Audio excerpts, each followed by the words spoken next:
Sometimes life kicks you when you're already down, and all you can do is keep standing. Dean Halpin knew that feeling well. At 55, he'd lost his job, his savings were running dry, and his daughter barely returned his calls anymore. One afternoon at the county fair, he bought a $5 raffle ticket for an old abandoned farm. Not because he thought he'd win, but because he had nothing better to do. When they called his name, people laughed. The farm was a wreck. Everyone knew it. But Dean took the keys anyway. When he walked into that dusty farmhouse and started looking around, he found something hidden in the walls, something that would change everything. What was buried in that forgotten place? Before we jump back in, tell us where you're tuning in from. And if this story touches you, make sure you're subscribed, because tomorrow I've saved something extra special for you. Dean Halpin had never expected much from life, and for the most part, life had returned the favor. At 55, he lived in a one-bedroom apartment on the east side of Millerton, a town of 200 souls nestled in farm country where the highways didn't bother to stop. The apartment was clean but sparse, a couch he'd bought used 7 years ago, a small television, a kitchen table with one chair. He'd sold the other 3 chairs last winter when the heating bill came due. The warehouse job had been his anchor for 25 years. Midland Distribution Center, loading and unloading trucks, managing inventory, the kind of honest work that paid the bills and asked nothing more than showing up on time. When they closed the facility and moved operations 2 states over, Dean got a handshake, a severance check that barely lasted 3 months, and a form letter thanking him for his service. That was 6 months ago. Since then, he'd applied to 42 jobs. He kept count in a notebook, each rejection adding to the tally. Too old, too experienced, not experienced enough in the right areas. The reasons varied, but the outcome never did.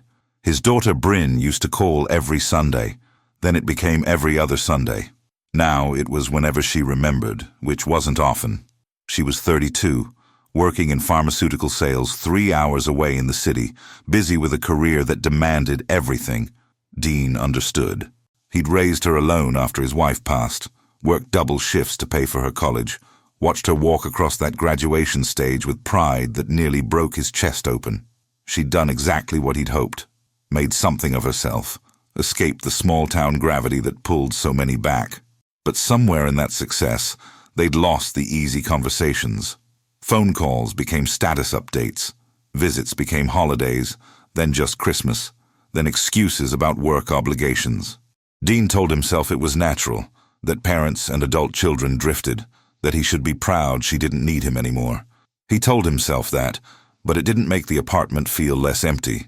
The county fair had been running for 93 years, held every September in the field behind the high school. Dean went because it was something to do, a way to fill the hours that seemed to multiply now that work no longer structured his days. He wandered past the craft booths and the 4-H displays, watched families with children chasing each other between the rides, felt his invisibility like a weight. At the volunteer fire department booth, Floyd Hutchins was selling raffle tickets. Floyd had worked at the warehouse too, retired 5 years back with a pension and a satisfied smile. He waved Dean over with the enthusiasm of someone who had nowhere else to be, and was happy about it. $1 a ticket, 5 for $5, Floyd said, gesturing to the prize board behind him. Got some good stuff this year. Randy Kowalski donated a new grill. Betty's putting up a quilt. And the county's offering that old Kzwick place out on rural Route 12. Dean studied the board. The farm was listed as the grand prize, which seemed generous until you knew anything about it. Virgil Kzwick had died 5 years ago. Some said it was a heart attack. Others claimed he'd simply given up, and the property had passed to the county when no heirs came forward. The house was falling apart, the barn sagging, the fields overgrown. Dean had driven past it once or twice. It looked like a place where hope went to die. $5, Dean heard himself say. He pulled a crumpled bill from his wallet, one of the last until his unemployment check came through. Floyd handed him 5 tickets with numbers printed in faded blue ink. Good luck, Dean. Maybe you'll win that farm. Fix it up nice. Dean smiled because it was expected, pocketed the tickets, and walked away. He didn't believe in luck, good or otherwise. Luck was for people who still thought the world owed them something. The drawing happened at 6 o'clock, after the pie judging and before the fireworks. Dean had planned to leave by then, but inertia kept him wandering the fairgrounds as the sun dropped toward the horizon. When the announcer's voice crackled over the speakers, he was sitting on a bench near the parking lot, watching a family pack their van with prizes and tired children. And the grand prize winner is ticket number 47219, Dean Halpin. The name didn't register at first. Then it did, and Dean checked his tickets with hands that suddenly felt clumsy. The last ticket matched. He'd won. The walk back to the main tent felt longer than it should have. People stared as he approached the stage. The announcer, a round man named Jerry Stokes who ran the feed store, grinned broadly and held up a manila envelope. "Dean Halpin, come on up here!" There was applause, but underneath it Dean heard the whispers, the chuckling. Someone in the back said, "Poor bastard," and someone else laughed. Jerry handed him the envelope. It contained a deed, a set of keys, and a note about property taxes being current through the year. "Congratulations," Jerry said, shaking Dean's hand with theatrical enthusiasm. "You're now the proud owner of the old Kzwick farm. 40 acres, house, barn, the whole works." More applause, more whispers. Dean took the envelope, thanked Jerry, and walked off the stage. As he passed through the crowd, he caught fragments of conversation. "Place is worthless. Roof's probably caved in by now. Kzwick was always strange. That whole property is cursed, if you ask me." Dean didn't ask. He walked to his car, got in, and sat in the parking lot until the fairgrounds emptied and the fireworks painted the sky in colors that felt like they belonged to someone else's celebration. The next morning, Dean drove out to rural Route 12. The driveway was almost invisible, choked with weeds and saplings that scraped against his car. The house appeared gradually through the overgrowth, a 2-story farmhouse with peeling white paint and shutters hanging at drunken angles. The barn listed to one side like a ship taking on water. Dean parked and got out. The silence was profound, broken only by wind moving through tall grass and the distant complaint of a crow. He walked to the front porch, tested the steps. They held, and unlocked the door. Inside, dust covered everything like a shroud. The furniture was still there. A sofa with sunken cushions, a kitchen table, chairs pushed in as if someone had just left for a moment and never returned. The air smelled of abandonment and time, that particular mustiness of places where nothing living has disturbed the stillness for years. Dean walked through the rooms, slowly. Upstairs, 2 bedrooms and a bathroom with a clawfoot tub. Downstairs, a kitchen with ancient appliances and a living room with a stone fireplace. At the back of the kitchen, he found a small mudroom, and beyond it, a door that led to the backyard and the barn. In the kitchen drawer nearest the sink, Dean found a photograph, black and white, curled at the edges, showing a man in his 60s standing beside some kind of machine. The man had intelligent eyes and a slight smile, as if he knew something the camera didn't. On the back, someone had written in pencil, "Virgil, 2018. Dean studied the face. This was Virgil, then, the man who'd owned this place, who'd died here or near here, who'd left behind 40 acres of neglect that nobody wanted. Except now Dean owned it. He owned this house, this land, this strange photograph of a stranger. He slipped the photo into his pocket and looked around the kitchen again. The place needed work. Everything needed work. But it had bones. Good bones, his wife would have said. She'd always seen potential where Dean saw problems. Standing in that dusty kitchen with afternoon light slanting through dirty windows, Dean made a decision. He had nowhere else to go, nothing else to do, and an apartment lease that expired in 30 days. The farm was his, worthless or not. He might as well see what he'd won. That evening, Dean called Bryn. She answered on the 4th ring, sounding distracted. "Hey, Dad, what's up? I'm actually in the middle of something." "I won a farm," Dean said. A pause. "You what?"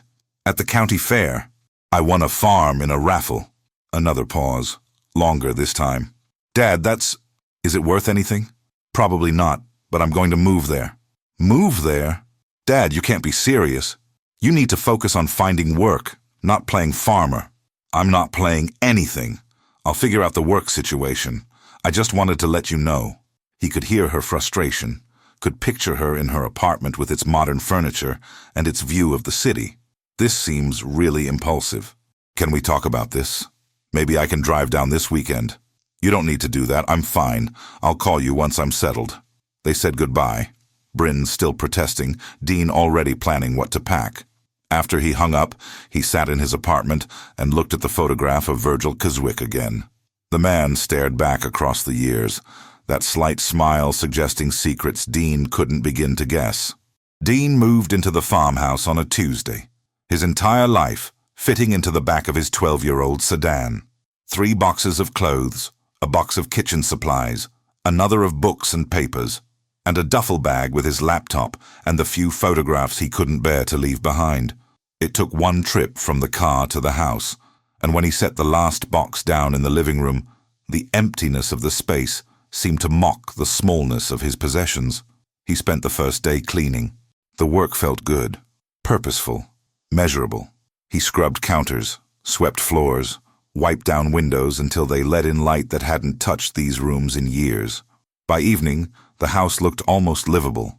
He made a sandwich from the groceries he'd bought in town, ate it standing at the kitchen counter, and watched the sun set over fields that now belonged to him.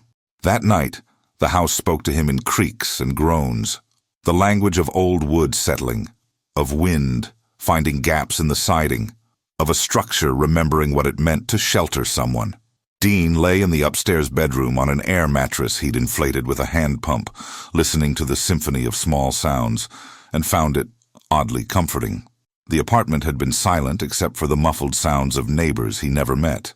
Here, the silence had texture. The second morning, he began exploring in earnest.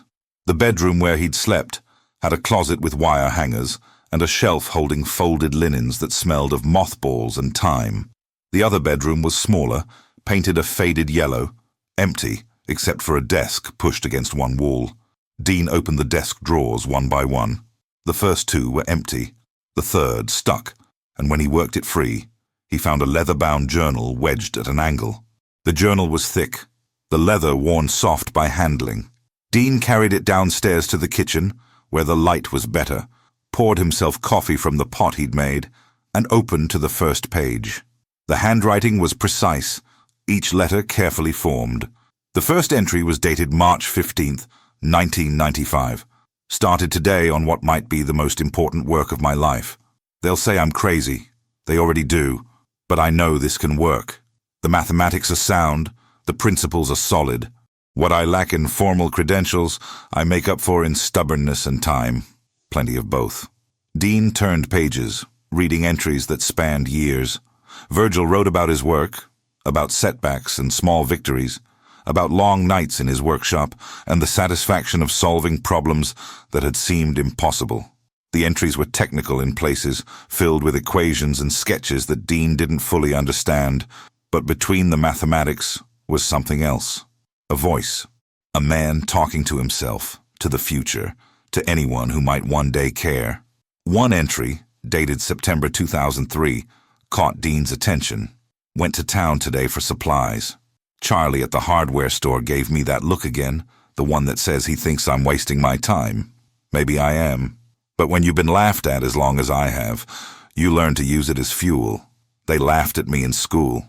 They laughed when I told them I could fix anything. They're still laughing now that I'm trying to build something that matters. Let them laugh. I'll keep working. Dean read the words twice, felt something shift in his chest. He knew that look. He'd seen it at the county fair, heard it in the whispers, the pity mixed with amusement, the dismissal that came so easily to people who'd never been dismissed themselves. He kept reading.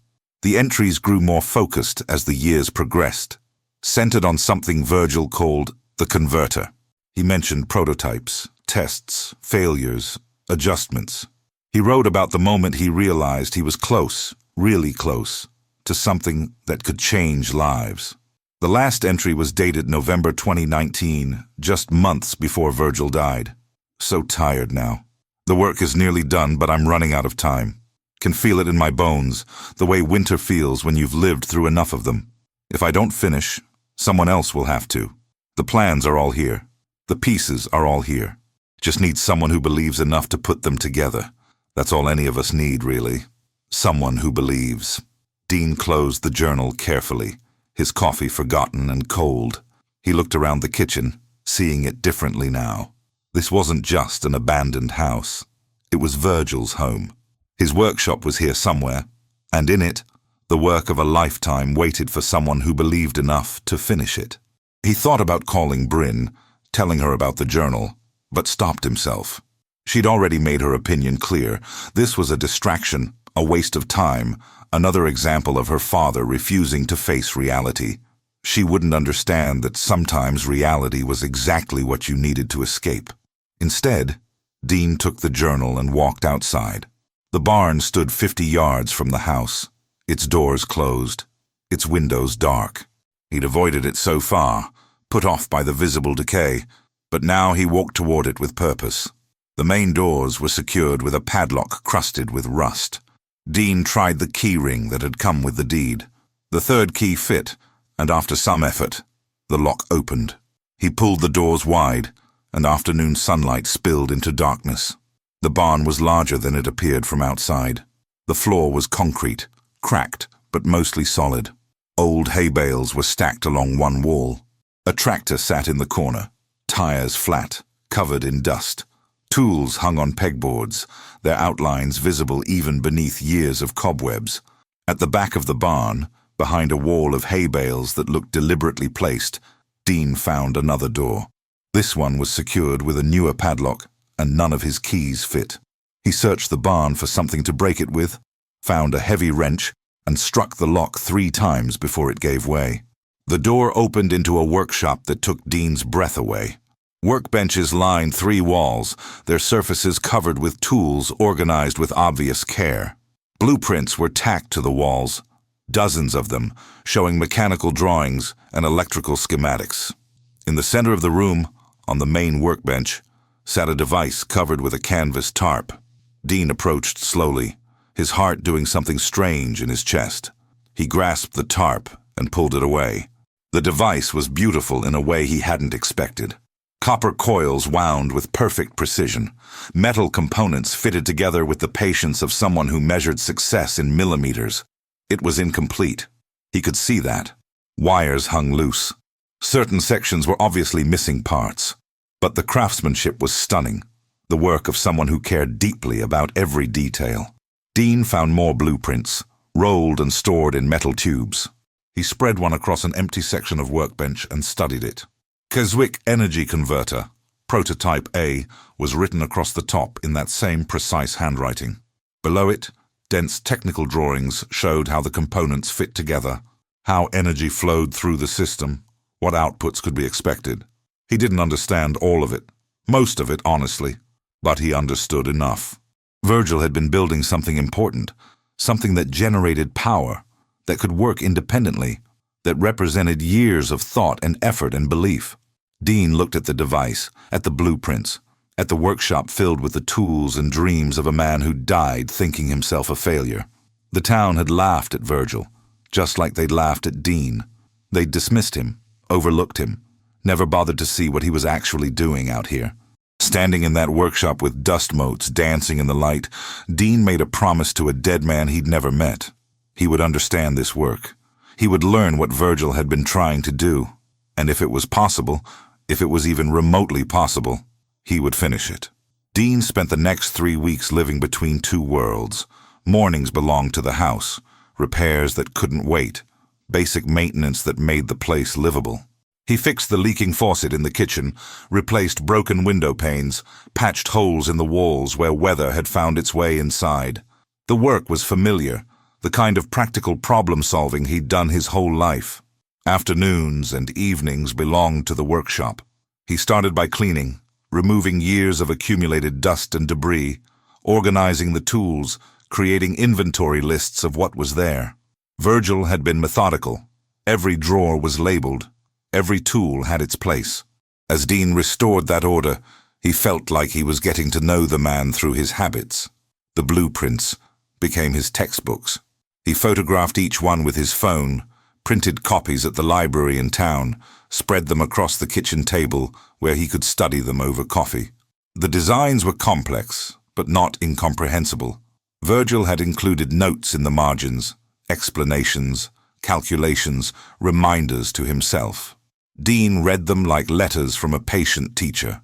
His warehouse experience helped more than he'd expected. He understood how things fit together, how weight distributed, how systems needed to be balanced. What he didn't understand, he researched. His laptop became a portal to engineering forums, tutorial videos, articles about energy generation and mechanical design. He learned the language slowly, one term at a time. The device itself was remarkable up close. The copper coils were the heart of it, thousands of precise windings that must have taken months to complete. Dean found Virgil's notes about them, entries in the journal describing failed attempts, breakthrough moments, the satisfaction of finally achieving the exact specifications needed. The coils alone represented years of work. Other components were easier to understand. A housing that protected the internal mechanisms, a control panel with gauges and switches, connection points for power output. The whole thing was designed to be functional, not decorative. Every piece served a purpose, nothing wasted. What was missing became clear as Dean studied both the device and the blueprints. Certain electrical components weren't installed. Specific sections showed gaps where parts should be. On one blueprint, Virgil had circled items in red ink and written "need" beside them with increasing urgency in later notations. Dean made his own list. Specialized capacitors, specific gauge wiring, a voltage regulator with particular specifications. Some items he recognized from his warehouse days. Others were foreign, technical components he'd have to research to even understand their function. The financial reality couldn't be ignored. His unemployment benefits covered basic expenses: food, utilities for the farmhouse, gas for his car. There was nothing left over for parts that cost hundreds of dollars. Dean lay awake nights doing mathematics that never balanced, trying to figure out how to fund a project he couldn't justify to anyone, including himself. On a Thursday morning, he swallowed his pride and drove to Kellerman's Hardware in town. The store occupied a building that had probably started life as something else. The high ceilings and exposed brick suggested old money and different times. Now it smelled like sawdust and motor oil, familiar scents that eased something in Dean's chest. Fritz Kellerman stood behind the counter, a man in his 60s with gray hair and reading glasses on a chain around his neck. He looked up as Dean entered, recognition crossing his face. "Dean Halpin. Heard you won the Kzwick place." "That's right. How's that working out for you?" Dean chose his words carefully. "It's a project, keeping me busy." Fritz nodded slowly, the kind of nod that said he'd heard the real answer underneath. "What brings you in?" "Actually, I was wondering if you might need help. Part-time, whatever you've got. I've got experience with inventory, shipping, general labor." Fritz studied him for a long moment. Dean kept his expression neutral, refused to let desperation show, even though they both knew it was there. "You know which end of a hammer to hold?" "I do." "Can you start Monday?" 3 days a week, 6 hours a day. Pay's not great, but there's an employee discount. Relief washed through Dean like cool water. "That works. Thank you." "Don't thank me yet. It's real work. Stocking shelves, helping customers, unloading trucks when they come. You'll earn every dollar." "I'm not afraid of real work." Fritz smiled then, the first genuine warmth Dean had seen from anyone in town since he'd won the farm. "No, I don't imagine you are. Monday morning, 8 o'clock. Dean left the hardware store feeling something he hadn't felt in months. Useful. The job wouldn't solve all his problems, but it would help. The employee discount especially. He could buy the parts he needed gradually, piece by piece, building toward completion the same way Virgil had built the device itself, with patience and persistence. That weekend he had an unexpected visitor. Dean was working in the front yard, clearing brush from around the porch when a car pulled up the driveway. An older woman emerged, moving carefully, using a cane for balance. She wore a cardigan despite the warm afternoon and had white hair pulled back in a neat bun. "Hello there," she called. "You must be Dean." Dean set down his rake and walked over. "That's right. I'm Phyllis Drexel. I live about 2 miles down the road. Thought I'd come introduce myself, see how you're settling in." That's kind of you. Would you like to come inside? I can make coffee. I'd like that very much. Inside, Dean poured coffee while Phyllis looked around the kitchen with eyes that clearly remembered it differently. She ran her hand along the counter, a gesture that was almost affectionate. I knew Virgil, she said quietly. Not well, but we were neighbors for 30 years. My husband used to help him sometimes with metalwork. Virgil would come over with drawings, ask questions about how to shape certain pieces, what tools to use. Dean set a cup in front of her, sat down across the table. What was he like? Brilliant. Kind. Terribly lonely, I think, though he never complained. Phyllis sipped her coffee. People in town thought he was strange. Maybe he was, but strange isn't the same as bad. He was just focused on something the rest of us couldn't see. His work, Dean said. Yes, he talked about it sometimes. Making something that could help people. Something that would prove he'd done something worthwhile with his life. She looked at Dean with eyes that saw more than he'd intended to show. You found his workshop, didn't you? Dean nodded slowly. Are you going to finish what he started? The question hung in the air between them. Dean thought about lying, deflecting, but something in Phyllis's expression said she deserved honesty. I'm trying to understand it. Whether I can finish it, I don't know yet. Phyllis smiled. Virgil would be glad someone's trying. He died, thinking it was all for nothing, that he'd wasted his life on something nobody would ever see or care about. She reached across the table and patted Dean's hand. You prove him wrong, and you'll be giving an old man the peace he never got to feel while he was alive. Before she left, Phyllis wrote her phone number on a scrap of paper. My husband's old workshop is in our barn. Tools, equipment, some specialized things he collected over the years. You need anything, you come ask. Virgil helped us more times than I can count. Least I can do is help someone helping him. After she left, Dean sat on the porch and watched the sun drop toward the horizon. The farm stretched out before him, 40 acres of possibility or foolishness, depending on who you asked. The barn held secrets he was only beginning to understand. The journal beside him contained the thoughts of a man who died too soon, alone, believing himself a failure. Dean thought about his daughter, about the widening distance between them, about his empty apartment and the warehouse job that had defined him for a quarter century, about all the ways life had slowly eroded his sense of purpose until winning a worthless farm at a county fair felt like the best thing that had happened to him in years. Maybe it was foolish. Maybe he was wasting time on a dead man's impossible dream. But for the first time since his wife died, since Bryn stopped calling, since the warehouse closed its doors, Dean felt like he was moving towards something instead of just away from everything else. In the workshop, Virgil's device waited in the gathering darkness. Tomorrow, Dean would return to it, would try to understand one more circuit, solve one more problem, take one more step toward completing work that had consumed a stranger's life. It wasn't much, but it was enough. It was something to believe in. The hardware store became Dean's anchor to the practical world. Mondays, Wednesdays, and Fridays, from 8 to 2, he stocked shelves, helped customers find what they needed, unloaded delivery trucks. The work was simple, almost meditative. Fritz turned out to be a fair boss, patient with customers, generous with knowledge. When business was slow, he'd show Dean different tools, explain their uses, share tricks learned over 40 years in the trade. The other employees warmed to Dean gradually. There was Marcus, a younger man who handled the lumberyard, and Patricia, who managed the front counter and seemed to know every customer by name. They included Dean in their coffee breaks, their small talk about weather and local gossip. He didn't contribute much, but he listened, and that seemed to be enough.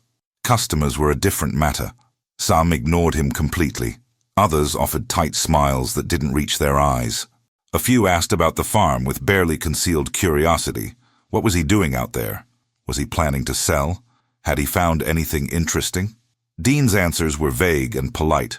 The workshop remained his secret, Virgil's legacy, something he wasn't ready to expose to judgment or ridicule. His paychecks were modest, but the employee discount made them stretch further. Each week, he bought a few components from his list. A voltage regulator one week, specialized wiring the next. Gradually, The gaps in Virgil's device began to fill. The work was painstaking. Each connection verified against the blueprints, each component tested before permanent installation. The journal became his companion. Dean read it in the evenings, sitting in the kitchen with coffee, learning not just about the device, but about the man who'd built it. Virgil wrote about his childhood, about being the kid who took things apart to see how they worked, who fixed neighbors' broken radios and lawnmowers, who dreamed of inventing something that mattered. He'd never married. The journal mentioned a woman once, briefly. Sarah said, "I care more about machines than people." Maybe she's right. Maybe that's why I'm better with machines. There was loneliness in those entries, carefully controlled but impossible to miss. Virgil had traded human connection for his work, and the journal suggested he'd wondered if that was the right choice. Dean understood that isolation better than he wanted to admit. His phone calls with Bryn had dwindled to brief text messages. She'd ask how he was doing. He'd say fine. She'd mention being busy with work. The conversations felt like obligations neither of them enjoyed, but both felt compelled to maintain. 6 weeks after moving to the farm, Dean found something that changed everything. He'd been organizing a cabinet in the workshop, moving old tools and supplies, when he noticed the back panel didn't sit flush against the wall. When he pulled it forward, a metal lockbox tumbled out, hitting the floor with a heavy thud. The box was secured with a combination lock. Dean tried obvious numbers. Virgil's birth year, the year he'd bought the farm. Simple sequences. Nothing worked. He was about to set it aside when he remembered something from the journal. Virgil had mentioned his mother's birthday once, noting how she'd always believed in him even when no one else did. Dean found the entry, calculated the date as a 6-digit number, and tried it. The lock opened. Inside were papers, letters mostly, organized in chronological order with rubber bands. Dean carried the box to the workbench and began reading. The first letter was dated 2003, addressed to Dr. Constance Waverley at the State University Engineering Department. Virgil's letter introduced himself and his work, described the energy converter, explained the principles behind it, asked if Dr. Waverley might review his calculations. The tone was humble but confident, a man who knew his ideas were sound but wanted expert validation. Dr. Waverley's response came 2 weeks later. She was intrigued, asked for more details, offered encouragement. Thus began a correspondence that spanned several years. The letters showed a collaboration developing. Waverley provided feedback on Virgil's designs, suggested refinements, helped him understand complex engineering principles he'd taught himself imperfectly. Dean read through the exchanges, watching the device evolve on paper, seeing how Virgil's raw innovation combined with Waverley's formal training to create something better than either could have achieved alone. There was excitement in the letters, the shared thrill of pursuing something genuinely new. Then the tone shifted. A letter from Virgil, dated 2007, mentioned preparing a patent application. He documented everything, had the working prototype nearly complete, felt ready to formalize his invention. Dr. Waverley's response was encouraging. She offered to review the application, to provide supporting documentation from their correspondence. The next letter in the stack wasn't from Waverley. It was from the State University Office of Legal Affairs. Dean read it twice, his stomach tightening with each pass. The letter informed Virgil that his proposed patent covered technology substantially similar to research being conducted at the university. It suggested his application might constitute infringement on intellectual property developed through university-funded programs. It strongly advised him to consult with legal counsel before proceeding. There were 3 patent rejection letters after that, each citing different technical reasons, but all concluding the same way: application denied. The language was dense, bureaucratic, but the message was clear. Virgil's invention was too similar to existing research. He couldn't prove independent development. His claims lacked sufficient differentiation. The final letter in the stack was from Dr. Waverley. It was brief, apologetic, devastating. She'd been instructed by her department head to cease all communication with outside inventors. Her research was university property. She couldn't provide documentation supporting Virgil's patent claim. She wished him well, but couldn't help him further. On the bottom of that letter, in Virgil's handwriting, were 3 words. They stole it. Dean sat back from the workbench, his mind racing. He pulled out his laptop and searched for the State University Engineering Department. Their website featured prominent sections on energy research, sustainable power generation, breakthrough innovations in renewable technology. The descriptions sounded remarkably familiar. Concepts Virgil had written about in his journal, systems described in the letters to Dr. Waverly. He found Dr. Waverly's faculty page. She was now a full professor, her biography listing numerous publications in energy systems design. Her research had received substantial grant funding. She'd won awards for innovation in sustainable technology. Dean searched for patents held by the university. He found 3 related to energy generation systems, all filed between 2008 and 2010. The technical descriptions were complex, but the core concepts matched what he'd learned from Virgil's blueprints. The devices described in the patents weren't identical to Virgil's design, but they were clearly derived from the same foundational ideas. The patents listed multiple inventors. Dr. Waverly was among them. So was someone named Dr. Bernard Ashton, identified as the department head. Dean returned to the letters, read them again with new understanding. Virgil had shared everything with Dr. Waverly, his calculations, his designs, his breakthrough insights. She'd helped him refine them, had access to every detail. Then, when Virgil tried to formalize his claim, the university had shut him down and filed their own patents using knowledge they'd gained from him. It was theft, dressed in legal language and institutional authority. Virgil had been too isolated, too trusting, too naive about how the world worked. He'd believed in collaboration, in the shared pursuit of knowledge. They'd used that belief against him. Dean thought about Virgil's final journal entries, the exhaustion and defeat in those words. The man had died thinking he'd failed, that his life's work had been for nothing. He'd never known that his ideas had succeeded, just not in his name, not with his recognition, not in any way that gave him credit for what he'd created. The injustice of it burned in Dean's chest. He looked at the device on the workbench, at the blueprints on the walls, at the journal filled with a dead man's dreams. Virgil Kzwick had been brilliant.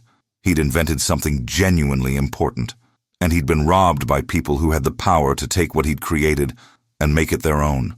Dean stood and walked to the barn doors, looked out at the farm in the fading light. He'd come here with nothing. No job, no purpose, no hope. He'd found Virgil's work and thought maybe he could finish it, could complete what another man had started. Now he understood the real challenge wasn't technical. The device could be finished. The harder question was what to do with it once it was done. If he revealed the working prototype, would the university claim it? Would they say it infringed on their patents, demand he cease and desist, bury it in legal proceedings? Would anyone believe that a self-taught mechanic had invented it first, that the university's celebrated research was built on stolen foundations? Dean didn't know, but standing there in the workshop, surrounded by evidence of both genius and betrayal, he made a decision. He would finish the device. He would document everything. And then he would find a way to tell Virgil's story, to give the man the recognition that had been stolen from him. It wouldn't be easy. It might not even be possible. But Virgil deserved someone to fight for him, even if that fight came 5 years too late. Dean spent the next week in a state of controlled anger. He went to work at the hardware store, smiled at customers, stocked shelves, maintained the facade of normalcy. But his mind was elsewhere, churning through possibilities, calculating risks, trying to figure out how to expose what had been done to Virgil without destroying any chance of justice. The device was nearly complete. He'd installed the final electrical components, connected the systems according to Virgil's blueprints, double-checked every connection. All that remained was testing, seeing if 30 years of work and belief would actually produce the results Virgil had promised. On a Saturday morning, with clouds gathering overhead and rain threatening, Dean prepared for the first real test. He'd reviewed the startup procedures a dozen times, understood the sequence of steps, knew what measurements to watch. The workshop felt charged with anticipation, as if Virgil himself was watching from somewhere beyond. Dean flipped the main power switch. The device hummed to life, a sound that started low and built gradually. The copper coils began to spin, barely visible movement at first, then faster. Gauges on the control panel flickered and steadied. Numbers appeared on the digital display. Voltage, amperage, frequency, all climbing toward the ranges Virgil had predicted. The system stabilized. Dean checked the output meter. The device was generating power. Clean, consistent power from minimal input. The conversion ratio exceeded anything he'd seen in commercial systems. It worked. After all the doubt, all the setbacks, all the years Virgil had spent alone in this workshop, it actually worked. Dean stood there, watching the gauges hold steady, and felt something crack open in his chest. Joy mixed with grief, triumph shadowed by loss. Virgil should have been here for this moment. He should have seen his life's work validated, should have felt this vindication. Instead, he died believing he'd failed, never knowing how close he'd come, never getting the recognition he deserved. Dean ran the device for an hour, monitoring every system, taking measurements, documenting everything with photos and videos. The performance remained consistent, the output steady. There were no fluctuations, no signs of stress. The engineering was sound. The design was brilliant. Virgil Kzwick had built something revolutionary, and the world had never known. After shutting down the system, Dean sat at the workbench with his laptop and began researching in earnest. He needed to understand patent law, intellectual property rights, what recourse might exist for theft that occurred years ago. The reading was dense and discouraging. Proving that the university had stolen Virgil's ideas would require documentation, expert testimony, resources Dean didn't have. But he had the letters. He had the journals. He had the device itself, built years before the university filed their patents. That had to count for something. Dean thought about Dr. Constance Waverley, tried to imagine the woman behind the faculty photo on the university website. Had she known what was happening? Had she willingly participated in stealing Virgil's work, or had she been pressured by her department head? The letters suggested she'd cared about the research, had genuinely collaborated with Virgil, but she'd also abandoned him when the university demanded it. On impulse, Dean drafted an email. He kept it simple, professional, non-accusatory. He explained that he'd acquired Virgil Kzwick's farm, found correspondence between Virgil and Dr. Waverley, discovered the workshop and the device. He said he'd completed the prototype, and it worked exactly as Virgil had described. He asked if she'd be willing to discuss Virgil's contributions to energy research. He read the email 3 times before sending it, knowing it might accomplish nothing, might even be dangerous. But doing nothing felt like abandoning Virgil all over again. The response came faster than Dean expected, within 4 hours. Dr. Waverley's message was brief but emotional. She asked if they could speak by phone, provided her cell number, said she'd been carrying guilt about Virgil for years. They talked that evening. Dean sat on the farmhouse porch with his phone, watching darkness settle over the fields, while Dr. Waverley spoke from her office 300 miles away. "I think about him often," she said, her voice carrying weight accumulated over years. "The correspondence we had, those were some of the most intellectually exciting exchanges of my career. Virgil was self-taught, but he had an intuitive grasp of systems that most trained engineers never develop." "What happened?" Dean asked. A long pause. "Bernard Ashton happened. He was my department head. Ambitious, always looking for the next big grant, the next publication that would elevate the program's reputation. I mentioned Virgil's work in a faculty meeting, described some of his innovations. Bernard was immediately interested. He asked to see the correspondence, the designs. I thought he wanted to help, maybe bring Virgil in as a consultant. But that's not what he wanted. No." The word was heavy with regret. He saw commercial potential, started talking about patents, about how the university could develop the technology, secure funding, build research programs around it. I tried to explain that these were Virgil's ideas, that we couldn't just appropriate them.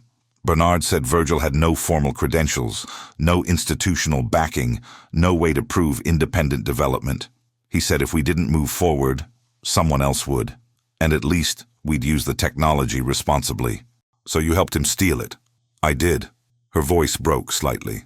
I told myself I was being practical, that this was how academia worked, that Virgil would never be able to navigate the patent process anyway. I rationalized every compromise until I didn't recognize myself anymore. When Virgil reached out after the patent rejections, I was told not to respond. I should have fought harder. I should have done something. Dean listened to her breathe on the other end of the line, gathering herself. Bernard built his late career on that research, she continued. 3 patents, millions in grant funding, a named professorship. He retired 2 years ago, wealthy and celebrated. Meanwhile, Virgil Kzwick died alone on a farm, his work uncredited, his genius unrecognized. I've completed the device, Dean said. It works exactly as he designed it. Silence stretched between them. When Dr. Waverly spoke again, her voice was stronger. I'll help you however I can. I have documentation, emails, internal memos, meeting notes. I kept everything. Maybe because some part of me knew this day would come. If you're planning to expose what happened, I'll testify. I'll provide evidence. It won't undo what I did, but it's something. They talked for another hour, developing a strategy. Dr. Waverly would compile her documentation quietly, send it to Dean through secure channels. She'd reach out to colleagues who might support Virgil's claim, people who valued truth over institutional loyalty. She warned that the university would fight back hard. Their reputation was at stake, along with the funding and prestige built on Bernard's research. Are you prepared for that? She asked. They have lawyers, resources, the ability to make your life very difficult. Dean looked out at the dark fields, at the barn where Virgil's workshop waited, at the farm that had seemed like a cruel joke 6 months ago, but had become something else entirely. I've got nothing to lose, he said, and Virgil deserves this. He deserves someone to fight for him. After they hung up, Dean sat in the darkness for a long time. The scope of what he was undertaking had expanded dramatically. This wasn't just about finishing a dead man's project anymore. It was about confronting institutional power, about challenging people who had every advantage, about demanding justice for someone who couldn't fight for himself. It was terrifying. It was probably foolish. But as Dean sat there on Virgil Kzwick's porch, on land that now belonged to him through nothing but chance, he felt more certain of his purpose than he had in years. Tomorrow, he'd call Phyllis's nephew, the attorney she'd mentioned. He'd start documenting everything systematically, building a case that could withstand scrutiny. He'd reach out to journalists, to advocacy groups, to anyone who might care that a brilliant man had been erased from his own story. The rain started then, gentle at first, then building to a steady drumming on the roof. Dean stayed on the porch, letting the sound wash over him, feeling cleansed by its persistence. Virgil had built something that mattered. Now Dean would make sure the world knew who'd built it. Lawrence Ketchum turned out to be exactly what Dean needed. A lawyer who'd spent 40 years in corporate law and had no patience left for institutional dishonesty. He was 72, semi-retired, and when Dean explained the situation over coffee at Phyllis's kitchen table, his eyes lit up with the kind of righteous indignation that comes from decades of watching powerful people get away with things. They did this to a man who had no resources to fight back, Lawrence said, reviewing the letters Dean had brought. Classic institutional theft. They knew he couldn't afford legal representation, knew he'd be dismissed as a crank if he made accusations. So they took what they wanted and buried him in bureaucratic language. Can we prove it? Dean asked. With what you've got here, plus Dr. Waverly's testimony? Yes, I think we can. Patent law has provisions for challenging grants based on prior art and fraud.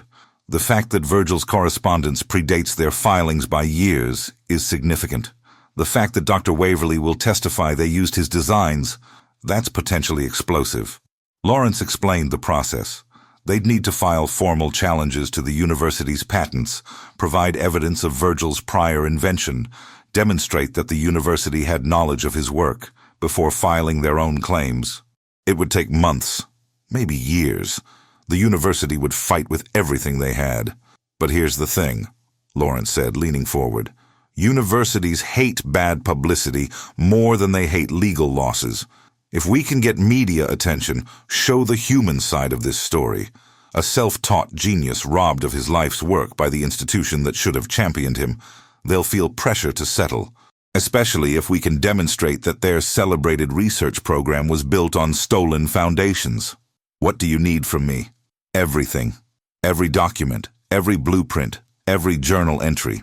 We build a timeline showing exactly when Virgil developed each component, when he shared information with Dr. Waverly, when the university filed their patents. We make it so clear, so undeniable, that their only option is to acknowledge what they did. Dean spent the next 2 weeks assembling a comprehensive evidence package. He photographed every page of Virgil's journals, organized the letters chronologically, documented the device's construction with detailed images and technical specifications. Dr. Waverly sent encrypted files, meeting notes from 2007 that mentioned promising external research, emails where Bernard Ashton specifically asked about the Kzwick designs, internal memos discussing patent strategy.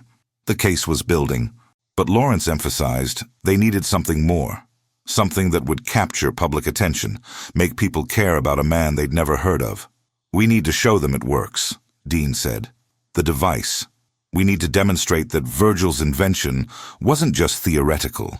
It's real, it's functional, and it could actually make a difference. Lawrence nodded slowly. A public demonstration. Show the community. Bring in media. Let people see what Virgil created. That makes it personal, makes it real. Then we release the story about what happened to him. They set a date, 3 weeks out. Enough time to spread the word, prepare the workshop, ensure everything was perfect. Dean contacted Henrietta Bosch, a journalist at the county newspaper who'd covered the raffle that had changed his life. She was immediately interested, saw the human interest angle, promised to bring a photographer and write a feature story. Word spread through town with the speed that only small-town networks achieve. Fritz mentioned it to customers at the hardware store. Phyllis told her church group. Within days, people Dean barely knew were stopping him to ask about the demonstration, about what Virgil had built, about this device that supposedly could change how rural communities accessed power. The attention made Dean uncomfortable. He wasn't doing this for recognition. He was doing it for Virgil. But Lawrence explained that public support would be crucial. The more people who care about this story, the harder it is for the university to dismiss or bury it, he said. Dean called Bryn to tell her about the demonstration. She answered on the third ring, sounding distracted as always. "Dad, hi. What's going on? I wanted you to know. I'm doing a public demonstration of Virgil's device, 3 weeks from Saturday. Media will be there. Probably a fair crowd from town." Silence on the other end. Then, "You're really doing this? You're actually going through with it?" "I am.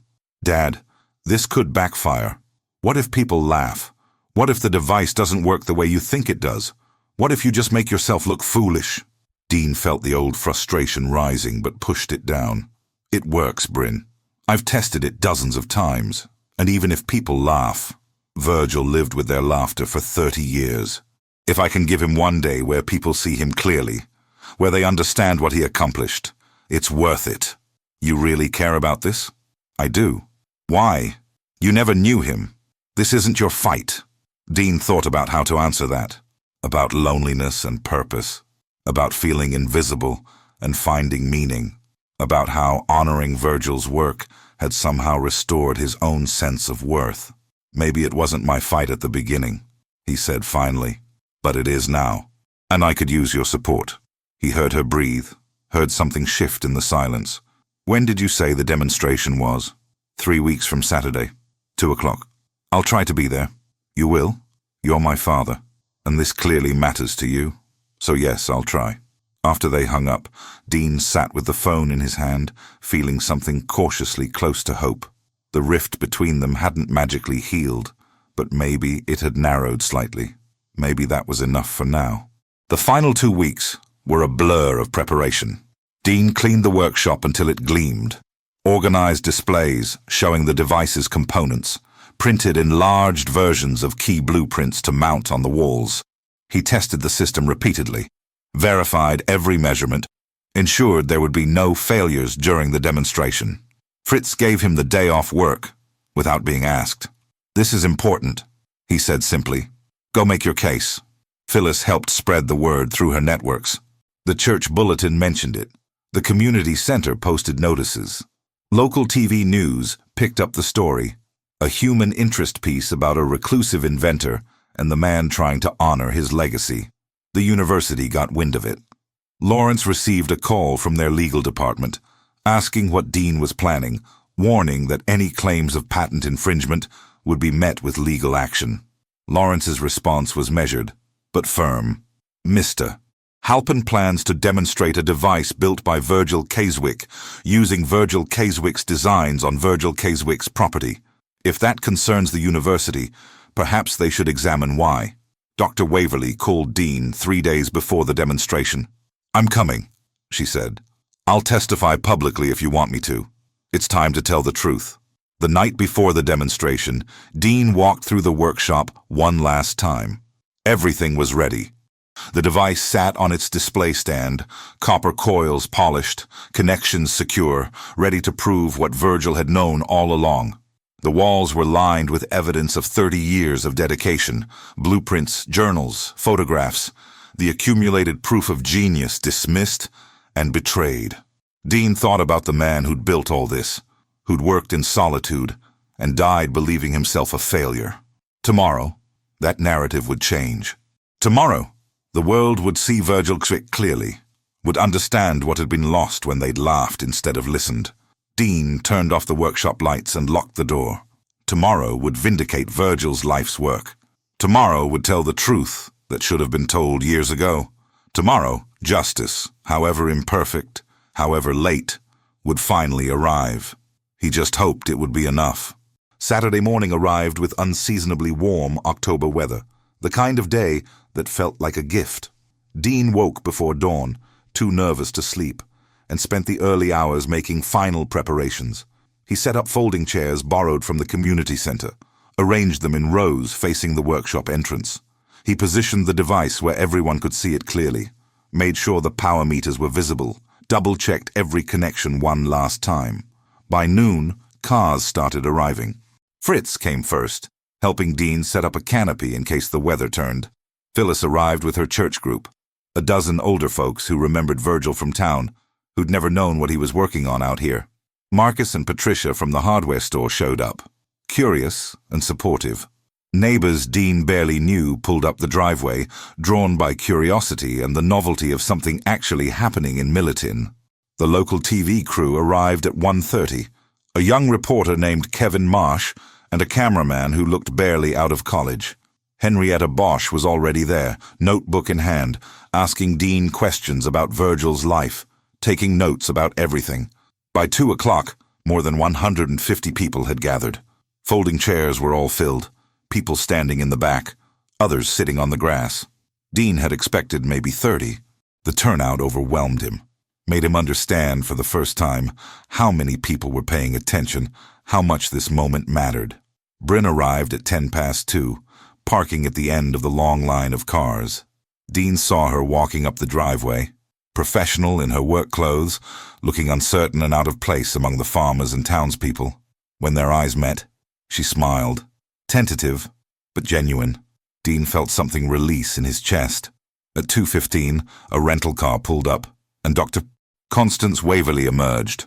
She was in her 60s, grey-haired, dressed simply, her face showing the strain of carrying guilt for years. Dean walked over to greet her. She took his hand in both of hers. "Thank you for doing this," she said quietly. "For him. For the truth." Lawrence Ketchum stood and called for attention. The crowd quieted, all eyes turning toward the workshop entrance where Dean stood with the device visible behind him. "Thank you all for coming," Dean began, his voice steadier than he felt. 6 months ago I won this farm in a raffle. People laughed, and honestly, I couldn't blame them. The place was a wreck. I had no idea what I was doing here. He paused, looked out at the faces watching him. But then I found something. I found the life's work of a man named Virgil Kzwick. He told the story simply, without embellishment. How he discovered the journal, the workshop, the device Virgil had spent 30 years building. How he'd learned about Virgil's dream of creating affordable power for rural communities, of proving that someone without credentials or institutional backing could still contribute something meaningful to the world. Virgil died 5 years ago, Dean said. He died believing he'd failed, that his work had been for nothing. But I'm here to show you that he didn't fail. He succeeded. He built something remarkable. Dean stepped aside, revealing the device in full. The crowd leaned forward, studying the copper coils, the intricate components, the careful craftsmanship visible in every detail. This is Virgil's energy converter. It generates clean power with efficiency that exceeds anything commercially available. Let me show you how it works. He explained the principles in simple terms, how the system captured and converted energy, how the components worked together, what outputs could be expected. He showed them Virgil's blueprints mounted on the walls, let them see the precision of his designs, the depth of his understanding. Then he powered it on. The device hummed to life, that distinctive sound Dean had come to know so well. The copper coils began their measured rotation. Gauges flickered and steadied. The crowd watched in silence as numbers appeared on the display. Voltage climbing, amperage stabilizing, frequency holding steady.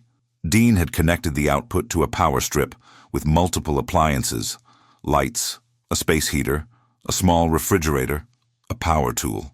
He flipped switches, and each device activated. The lights glowed bright. The heater began warming. The refrigerator's compressor kicked on. The power tool whirred to life. The power meter showed the device generating more energy than it consumed, operating with an efficiency that made several people gasp audibly. It wasn't magic. It was engineering, brilliant, patient, and real. The crowd broke into spontaneous applause. Dean let the system run. Let them see it maintain steady output, prove its reliability. People stood for a better view, whispered to each other, pointed at the gauges and displays. After 10 minutes, Dean shut the system down and turned to face the crowd. Virgil Kzwick built this, a self-taught mechanic from this town, a man you might have known, might have passed on the street, might have dismissed as odd or isolated. He created something that could genuinely help rural communities access affordable power. He should have been celebrated. He paused, let the weight of the next word settle. Instead, he was robbed. The mood shifted, the celebration fading into something more serious. Dean nodded to Lawrence, who stood with a folder of documents. "What Mr. Halpin hasn't told you yet," Lawrence said, "is that Virgil's work was stolen by the State University. He shared his designs with faculty there, sought their expertise, trusted them to help him protect his invention. Instead, they took his ideas and filed their own patents. They built research programs and secured millions in funding based on technology Virgil created, and they let him die believing he'd failed." The crowd stirred, angry murmurs spreading. Lawrence outlined the evidence, the dated correspondence, the timeline showing Virgil's work, predating the university's patents, the internal documents proving they'd had access to his designs. Then Dr. Waverly stood. Dean hadn't asked her to speak, but she walked to the front and faced the crowd with the demeanor of someone confessing. "My name is Dr. Constance Waverly. I was Virgil's collaborator, and I betrayed him." Her voice carried clearly in the sudden silence. "I corresponded with Virgil for years. He shared everything with me, his calculations, his designs, his dreams. When my department head saw commercial potential in his work, I was pressured to provide access to everything. I told myself I was being practical, that this was how academia worked. But the truth is simpler and uglier. I helped steal from a man who trusted me." She described what had happened, confirmed Lawrence's account, admitted her complicity. "I've carried guilt about this for years. Nothing I do now can give Virgil back what was taken from him. But I can tell the truth. I can say publicly that the State University's celebrated energy research was built on stolen foundations, that Virgil Kzwick was the true innovator, and we erased him from his own story." The crowd was silent now, absorbing the weight of what they were hearing. Kevin Marsh's cameraman filmed everything. Henrietta's pen flew across her notebook. An unexpected voice spoke from the back. Phyllis, standing with her cane, her voice wavering but clear. I knew Virgil for 30 years. He was kind. He helped my husband with metalwork projects, never asked for anything in return. We never knew what he was building out here, but we knew he was a good man. This town treated him like he was strange, like he didn't matter. Turns out he mattered more than any of us knew. Others stood then, sharing small memories. The mechanic who remembered Virgil fixing a complicated engine problem no one else could solve. The librarian who recalled him reading engineering textbooks for hours, always polite, always curious. People who'd seen Virgil around town for decades but never really seen him at all. The pattern emerged clearly. A brilliant, kind man, rendered invisible by a community that didn't understand him, then actively harmed by institutions that should have protected his work. Dean watched it all, felt the narrative shift happening in real time. This wasn't just about a device anymore. It was about dignity, about recognition, about saying clearly that Virgil Kzwick mattered, that his life had meaning, that the truth deserved to be told regardless of who it embarrassed or what institutions it challenged. When the demonstration officially ended, people didn't leave. They clustered in small groups, discussing what they'd seen, what they'd learned. Many approached Dean to thank him, to say they wished they'd known Virgil better, to express support for whatever came next. Bryn found him as the crowd thinned.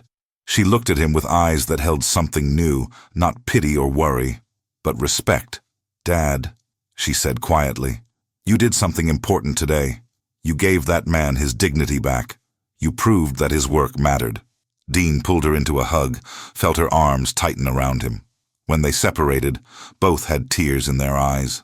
"I'm proud of you," she said simply. Those 4 words, more than anything else that had happened that day, made Dean feel like he'd finally done something right.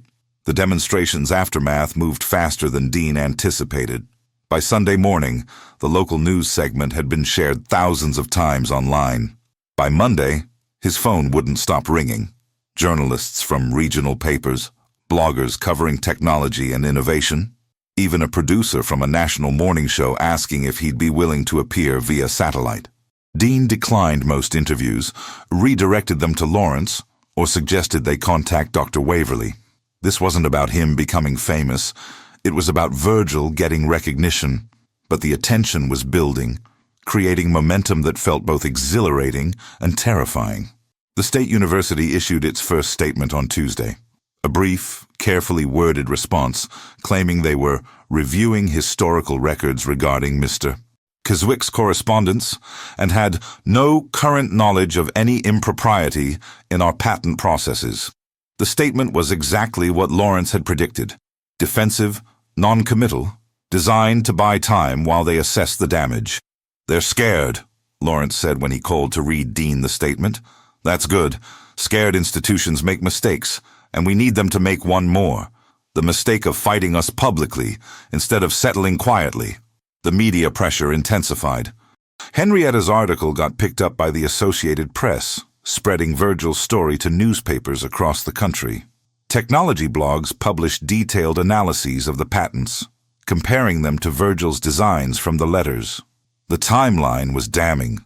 Virgil's documented work predated the university's patents by years, and the similarities were too precise to be coincidental. Dr. Waverly became an unexpected ally in the media campaign. She gave interviews explaining her role in what had happened, accepting responsibility, while also making clear the institutional pressures she'd faced.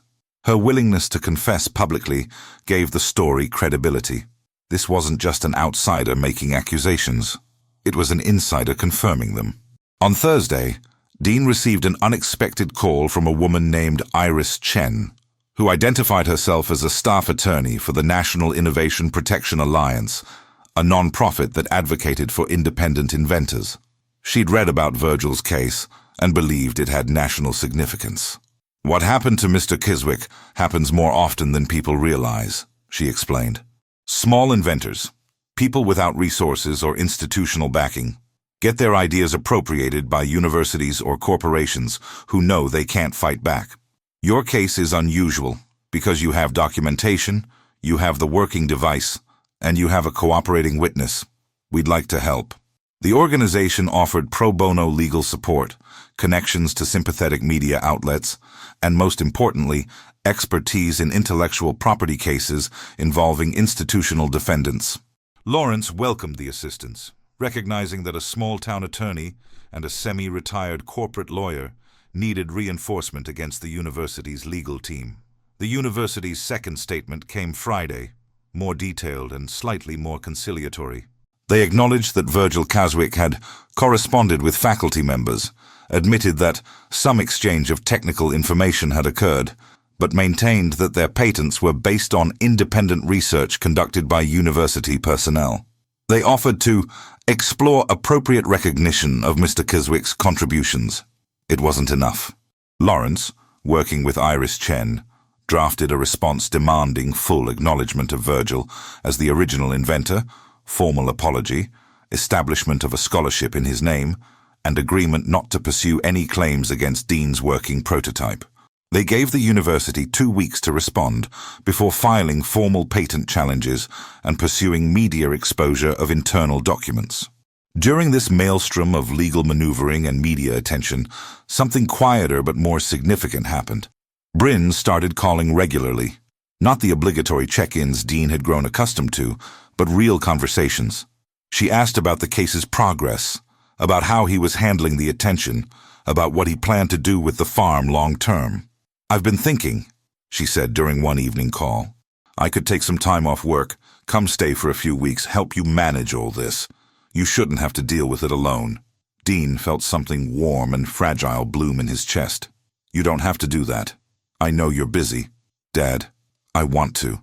I've been so focused on my career, on proving I could succeed, that I forgot about the things that actually matter. You're fighting for something important. I'd like to be part of it." She arrived the following weekend with 2 suitcases and an open-ended leave from her job. They fell into an easy rhythm, Bryn handling media inquiries and scheduling, Dean continuing his work at the hardware store and maintaining the farm. Both of them spending evenings in the workshop or on the porch, talking more honestly than they had in years. Bryn read Virgil's journals, studied the device, came to understand why this had become so important to her father. One night, she said, "He was like you, wasn't he? Overlooked, underestimated, but doing meaningful work anyway." Dean hadn't thought of it that way, but she was right. He and Virgil had both been invisible men, dismissed by people who measured worth in credentials and status rather than character and contribution. Fighting for Virgil was, in some way, fighting for himself, too. The town's attitude had shifted completely. People who'd laughed at Dean for winning a worthless farm now stopped him at the grocery store to express support, to say they were proud someone was finally standing up for Virgil, to share their own small memories of the quiet man who'd lived at the edge of town. Fritz put a donation jar on the hardware store counter with a sign, "Support the Kzwick Legacy Fund." Customers dropped in bills and coins, small contributions that added up to several $100s. When Dean protested, Fritz said, "Let people help. They feel bad about how Virgil was treated. This is their way of making it right." As the university's deadline approached, Dean prepared for whatever came next. If they settled, that was victory. If they fought, he was ready for that too. He had evidence, allies, public support, and most importantly, the truth. The night before the deadline, Dean sat in the workshop with the device running, its steady hum like a heartbeat. Bryn joined him, and they sat in comfortable silence, watching the gauges hold steady, watching power flow from Virgil's brilliant mind into practical reality. "Whatever happens," Bryn said, "you've already won. You gave him back his dignity. That matters more than patents or settlements or any of it." Dean nodded, but he hoped for more. He hoped for complete vindication, for Virgil's name on every patent that had stolen from him, for a scholarship that would help rural kids like Virgil had been, for a legacy that would outlast them all. Tomorrow, they'd know if hope was enough. The university's legal team called at 9:30 Tuesday morning. Lawrence had Dean and Bryn on speakerphone in his office when the call came through. "We'd like to schedule a meeting to discuss resolution," the lead counsel said, her voice professionally neutral. "Would your clients be available this Thursday?" Lawrence glanced at Dean, who nodded. "We can make that work. Our office or yours? We'd prefer neutral ground. There's a conference facility midway between our locations. We'll send details. After the call ended, Lawrence leaned back in his chair. They're ready to negotiate. The media pressure worked. They want this settled before it gets worse. What should we expect? Bryn asked. They'll try to minimize their wrongdoing, offer money instead of admission of fault, push for confidentiality agreements. We hold firm on what matters. Public recognition of Virgil as the original inventor, no claims on Dean's prototype, and the scholarship. Everything else is negotiable. Thursday arrived cold and grey, threatening snow. Dean wore his only suit, bought for his wife's funeral 7 years ago. Bryn drove, her professional demeanour settling over her like armour. Lawrence sat in the back, reviewing documents one final time. The conference facility was modern and anonymous, the kind of place where corporations settled disputes away from public scrutiny. The university's team was already there. 3 attorneys, a public relations director, and Dr. Marcus Pritchard, the current department head who'd inherited the energy research program built on Virgil's stolen work. Dr. Waverly arrived separately, having driven 4 hours to be present. Her inclusion had been Dean's condition. If they were going to discuss Virgil's contributions, the person who'd worked most closely with him deserved to be there. The meeting started with forced pleasantries, then moved quickly to business. The university's lead counsel, a woman named Victoria Ashford, opened with their position. The university acknowledges that Mr. Kzwick corresponded with our faculty and that some technical exchange occurred. We're prepared to offer compensation to Mr. Halpin for his time and effort in completing Mr. Kzwick's work, and we're willing to include appropriate recognition of Mr. Kzwick's contributions in future publications. That's insufficient, Lawrence said calmly. Your patents are based directly on Mr. Kzwick's designs, shared through correspondence with Dr. Waverly. You filed those patents knowing they were derived from his work. Appropriate recognition doesn't address the fundamental issue. Virgil Kzwick was the original inventor, and your institution stole his intellectual property. Victoria's expression tightened. That's a serious accusation. It's a documented fact. Lawrence slid a folder across the table. We have dated correspondence showing Mr. Kzwick developed these concepts years before your patents were filed. We have internal university emails discussing the Kzwick designs. We have Dr. Waverly's testimony confirming she shared his complete technical specifications with department leadership. And we have national media attention on this story. You can fight us in court and lose publicly, or you can settle this fairly and minimize the damage to your reputation. Iris Chen, participating via video conference, added her voice. The National Innovation Protection Alliance is prepared to file amicus briefs supporting challenges to all 3 of your energy-related patents. We're also prepared to publicize this case as an example of institutional appropriation of independent inventors' work. This will become a landmark case either way. The question is whether the university is the villain or shows leadership in making things right. The room fell silent. Dr. Pritchard shifted uncomfortably. The PR director whispered something to Victoria, who nodded slowly.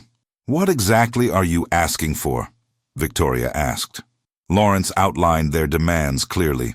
First, public acknowledgement that Virgil Kzwick was the original inventor of the core technology your patents are based on, not contributor or collaborator, inventor. Second, formal written apology from the university for failing to properly credit his work. Third, an endowed scholarship in Mr. Kzwick's name, fully funded, for students from rural communities studying engineering.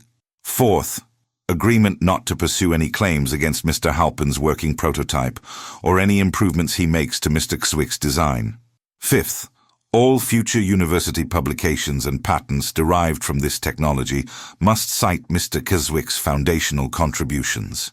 And in exchange? Victoria asked. Mr. Halpin agrees not to pursue monetary damages, and the university's research programs can continue using the technology. We're not trying to shut down your work. We're trying to ensure Virgil Kzwick gets the credit he deserved while he was alive, and definitely deserves now that he's gone. The university team requested a private consultation. Dean, Bryn, Lawrence, Dr. Waverly, and Iris's video feed relocated to a smaller conference room.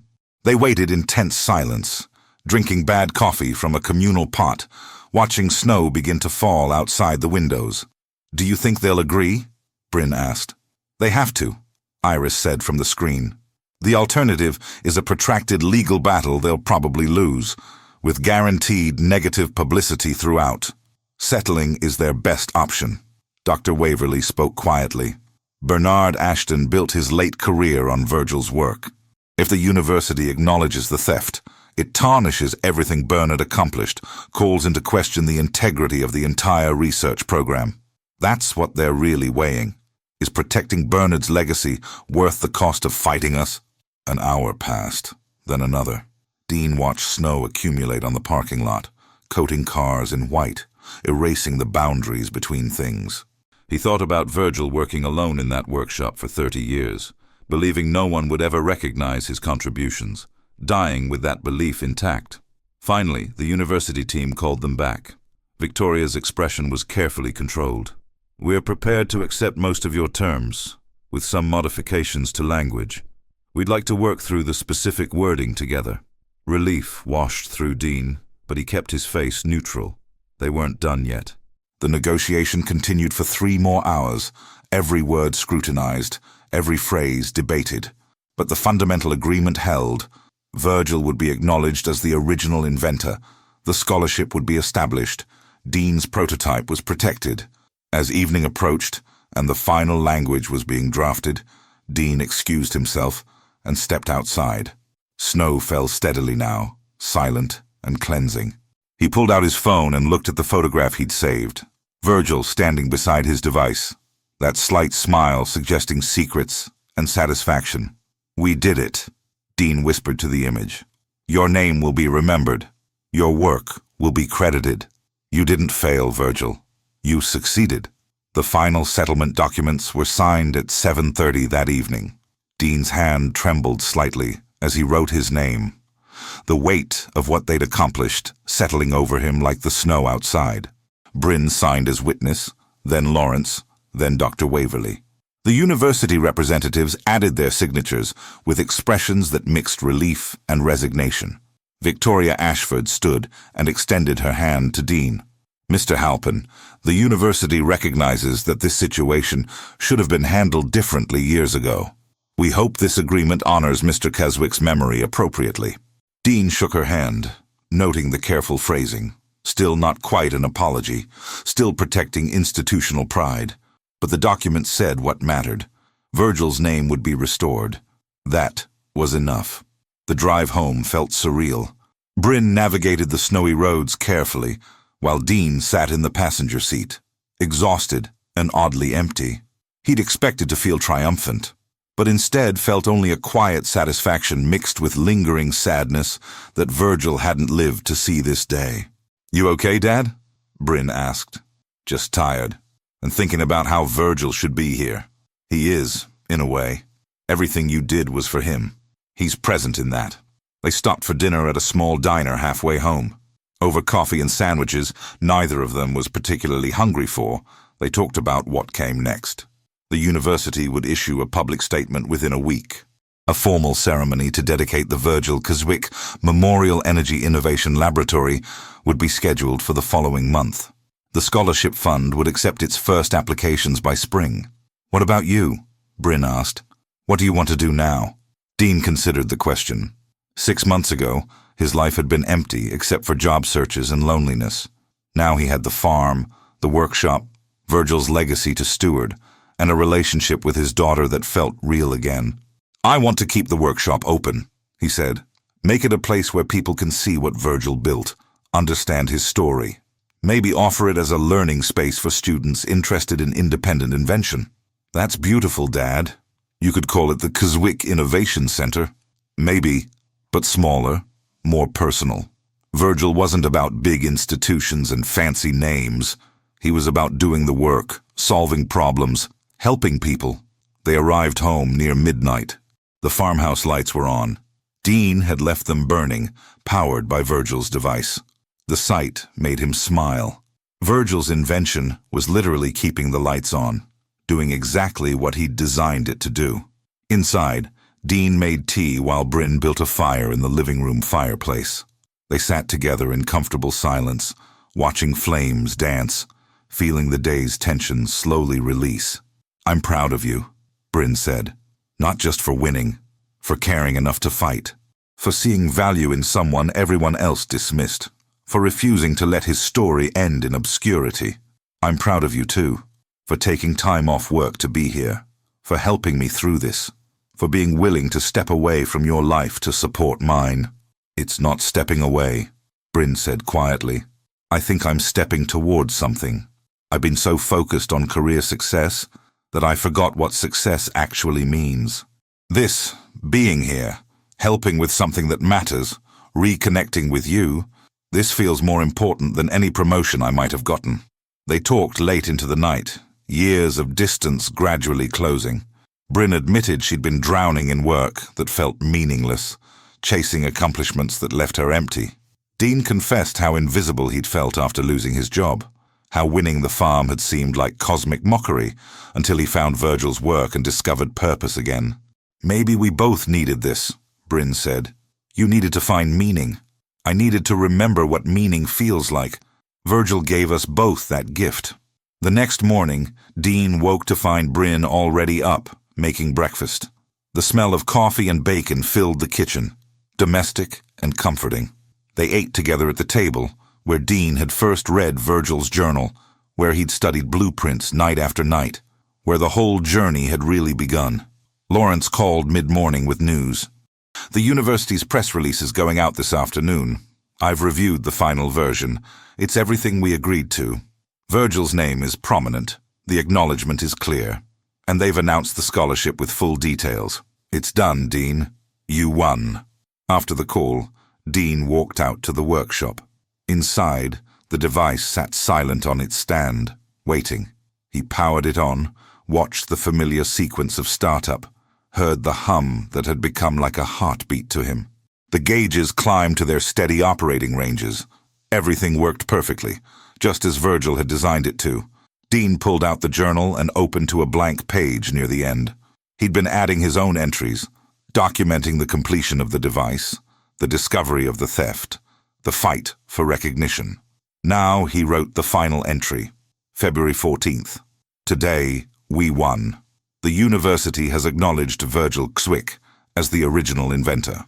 His name will be on a laboratory, on a scholarship, in academic publications. People will know what he accomplished. It took too long, and he didn't live to see it, but the truth is finally told. Virgil, if somehow you can know this, your work mattered, your life mattered. You weren't forgotten. You never will be." He set down the pen and looked around the workshop, the space where Virgil had spent thousands of hours alone, believing his work would die with him. Now it would live on, properly credited, genuinely honored, making a difference for future generations. Dean heard footsteps and turned to see Bryn in the doorway. "The university's statement just posted online," she said, holding up her phone. "Want to see it?" Dean walked over and read the headline. "State University acknowledges Virgil Kzwick as pioneer in sustainable energy research." The statement was clear and comprehensive, exactly as negotiated. Virgil's name appeared 12 times. The scholarship was detailed prominently. The acknowledgement of past failures was diplomatic, but present. Dean handed the phone back to Bryn. "He'd be amazed, I think," Dean said, "that people actually cared enough to get it right. Because of you, Dad. You made them care." They stood together in the workshop, the device humming its steady song. Virgil's legacy no longer hidden, but finally, rightfully recognized. 3 months later, spring arrived at the farm with a gentleness that felt like benediction. Dean stood in the workshop doorway, watching green push through brown earth, life returning after winter's dormancy. The farm had awakened in ways both literal and metaphorical, the land renewing itself, while Virgil's story blossomed into something larger than Dean had imagined possible. The university ceremony had taken place in March. Dean, Bryn, Phyllis, Lawrence, and a delegation from Militin attended the dedication of the Virgil Kzwick Memorial Energy Innovation Laboratory. The university president gave a speech acknowledging an unfortunate oversight in properly crediting pioneering work and praising Virgil's innovative spirit and dedication to practical solutions. The language was careful, institutional, but the meaning was clear. A bronze plaque now hung in the laboratory's entrance with Virgil's photograph and an inscription recognizing his contributions. It wasn't everything, but it was something permanent, something that would outlast them all.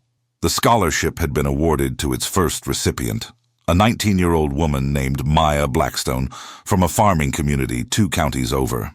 She'd taught herself advanced mathematics, working in her family's equipment shed, dreamed of studying renewable energy, but couldn't afford university tuition. Now, she'd attend on a full scholarship bearing Virgil's name, the first of many who would benefit from his restored legacy. Dean had met her briefly at the ceremony. She'd gripped his hand with calloused fingers and said, "Thank you for fighting for him. People like us, we need to know that someone who started like we did can accomplish something that matters."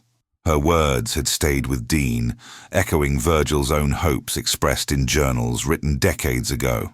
The scholarship wasn't just financial assistance. It was validation that rural genius existed, that self-taught brilliance deserved recognition, that the path to contribution didn't require perfect credentials or institutional blessing. The farm itself had become something unexpected. Word spread about Virgil's workshop, and people started visiting. Engineering students wanting to see where the innovation happened, journalists writing follow-up pieces, families from town who'd never thought to visit while Virgil was alive, but came now to pay respects to his memory. Dean gave tours twice monthly, walking visitors through the workshop, showing them the device, telling Virgil's story. He never charged admission. Virgil had wanted his work to help people, and Dean honored that by keeping it accessible. A donation box by the door collected voluntary contributions that went toward maintaining the workshop and supporting the scholarship fund. Fritz had promoted Dean to assistant manager at the hardware store with a significant raise. "You're good for business," Fritz said with his characteristic directness. "People respect you, trust you. Plus, you actually know what you're talking about when customers need help with complex repairs." The work provided steady income and daily structure, but Dean's heart lived increasingly at the farm. He'd begun documenting Virgil's methods, creating educational materials about independent invention, writing down the story in detail so future generations would have the complete narrative, not just the triumph, but the struggle, the theft, the redemption. Bryn had made changes too. She'd resigned from her pharmaceutical sales position and was exploring opportunities that felt more meaningful.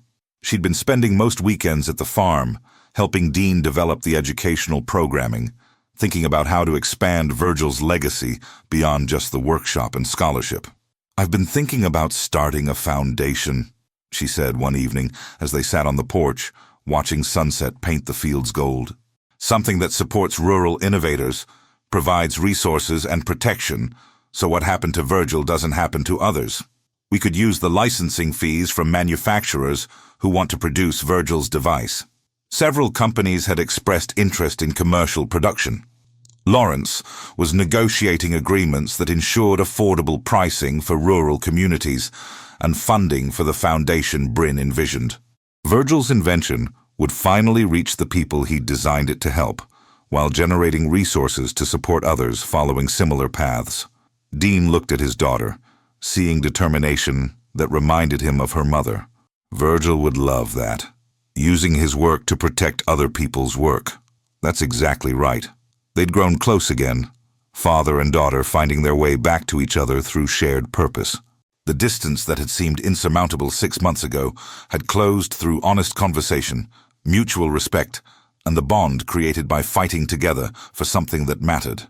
On a warm April morning, Dean commissioned a second plaque for the workshop. He mounted it beside Virgil's workbench, where morning sunlight would illuminate it. The inscription read, "Dedicated to all the brilliant minds working in obscurity. Your contributions matter. Your efforts count. Your genius deserves recognition. Keep building. Someone will notice. Someone will care." That afternoon, Dean sat in the workshop with Virgil's journal open to the final pages, where he'd been adding his own entries. He wrote, April 20th. 6 months since I started this journey. Virgil's name is restored. His scholarship is funding its first student. His device is moving toward production. The workshop has become a gathering place, a reminder that innovation can happen anywhere, that credentials matter less than dedication. I came to this farm with nothing. No job, no purpose, no hope. Virgil's work gave me all three. More than that, it gave me back my daughter, my sense of worth, my belief that one person can make a difference. To whoever continues this work after me, honor the past, but build toward the future. Virgil showed us how. Now it's our turn to carry it forward. Dean closed the journal and placed it carefully on the shelf where it belonged. Not hidden, but preserved, available to anyone who wanted to understand the full story. He looked around the workshop, at the device still humming its steady rhythm, at the walls lined with blueprints and photographs, at the space where Virgil had spent 30 years, turning vision into reality. The brass plaques gleamed in afternoon light. Virgil's photograph watched from the wall with that slight smile, as if he'd known all along that someone would eventually understand, would eventually care, would eventually fight to tell the truth. Dean walked outside into spring sunshine. The fields stretched green and growing. The barn stood straight, repaired and functional. The farmhouse that had seemed like a cruel joke when he'd won it now felt like home, the place where his life had been restored through honoring another man's legacy. Bryn's car pulled up the driveway. She got out carrying groceries, waving at her father with genuine happiness on her face. They'd cook dinner together, sit on the porch talking as stars emerged, make plans for the foundation and the workshop and all the work still ahead. Dean smiled, feeling contentment settle over him like the warm spring air. Life had given him a worthless farm and turned it into treasure. Loss had transformed into purpose. Isolation had become connection. A $5 raffle ticket had led him to Kzwick, and through Virgil, back to himself. Sometimes endings are beginnings. Sometimes what people throw away is exactly what someone else needs to find.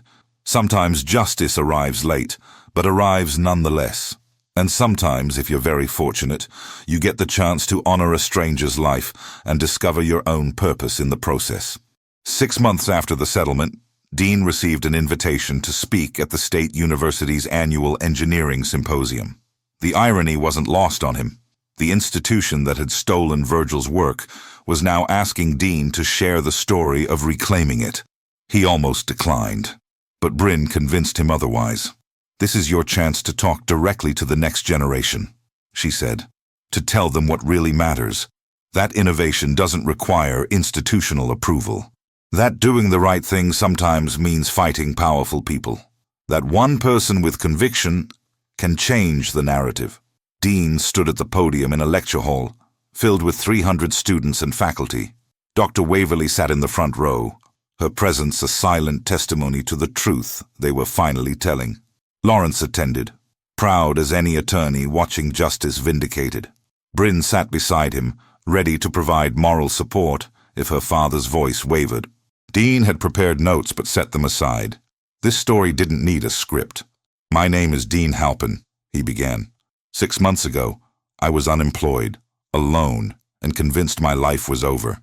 Then I won a farm in a raffle that everyone said was worthless. They laughed at me, and they were right to laugh. The place was falling apart. But inside that farmhouse, I found something that changed everything.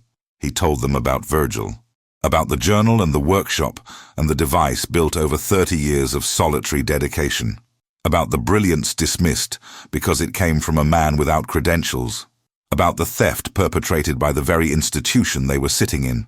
The room was silent, students leaning forward, faculty members shifting uncomfortably. Virgil Kzwick died thinking he'd failed, Dean said, his voice steady, but carrying the weight of that tragedy. He died alone, believing his life's work was worthless, and for 5 years the world agreed with that assessment. His genius went unrecognized. His contributions were erased. His name was forgotten. He paused, looked out at the young faces watching him. But Virgil didn't fail. He succeeded brilliantly. What failed was a system that values institutional prestige over individual merit. What failed was a community that dismissed him as strange instead of recognizing him as gifted. What failed was an academic culture that saw a self-taught inventor as someone to exploit rather than celebrate. Dean saw some faculty members look away. Good. They should be uncomfortable. Here's what I want you to understand, he continued. The most important innovations don't always come from the most credentialed people. Sometimes they come from mechanics working in barns, from farmers solving problems no one else is paying attention to, from people who taught themselves because no institution would teach them. He gestured to the plaque image projected on the screen behind him, Virgil's face, that slight knowing smile. Your job, whether you become researchers or engineers or department heads, is to recognize genius wherever it appears, to protect it, not exploit it, to celebrate it, not dismiss it. Because the next Virgil Kzwick is out there right now, working in obscurity, hoping someone will notice, someone will care. Dean's voice grew stronger, more passionate. And if you become that person in power, that department head who has to choose between protecting an outsider's ideas or appropriating them for institutional gain, choose differently than this university chose. Choose honor over advancement. Choose integrity over prestige. Choose to be the person Virgil needed instead of the person he got. The applause started slowly, then built. Students stood, first a few, then dozens, then the entire room. It was a standing ovation, not for Dean, but for Virgil, for justice delayed, but delivered, for a truth that had taken too long to tell, but was finally, irrevocably told. Dr. Waverly was crying, her face a mixture of pride and lingering shame. She'd spent years carrying the weight of what she'd done. This public acknowledgement, this institutional reckoning, was the absolution she'd needed, but knew she didn't deserve. After the speech, students crowded around Dean, asking questions, sharing their own stories of dismissed ideas and institutional barriers. One young woman, tears on her face, said, "My father is a mechanic, self-taught, brilliant with machines. Everyone told me I couldn't be an engineer because I came from that background. Thank you for proving them wrong." Dean squeezed her hand. "You don't need to prove anyone wrong. Just prove yourself right. Do the work. Believe in it.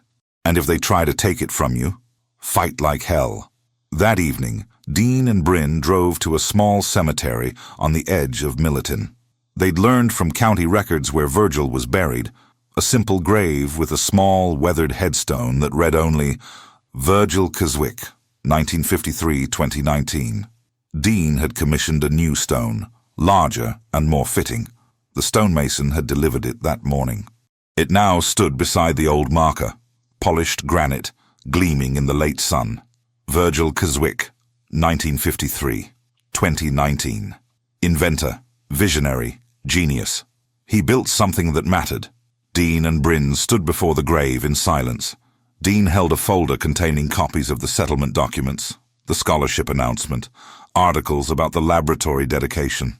Evidence that Virgil's story had been heard, his name restored, his work recognized. "I wish you could have seen this," Dean said quietly. "Wish you could have known that you succeeded, that your life meant something profound." Bryn placed a small potted plant at the base of the new headstone, a hardy perennial that would bloom each spring, a living marker of renewal and persistence.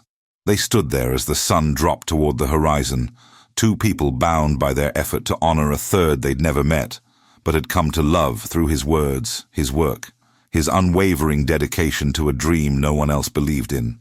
Finally, Dean spoke one last time to the man in the ground. "You were right, Virgil. About everything. The mathematics were sound. The principles were solid. And you did have enough stubbornness and time. You finished what you started even if you didn't know it, even if I had to be the one to carry it across the line." He placed his hand on the cold granite. "Rest now. Your work is done. Your name is remembered. You didn't fail. You never failed." 1 year after winning the farm, Dean stood on his porch with his morning coffee, watching the sun rise over land that had become more than property. It had become purpose. The Virgil Kzwick Foundation for Independent Innovation was now operational, with Bryn serving as executive director. They'd received 43 applications from rural inventors seeking support.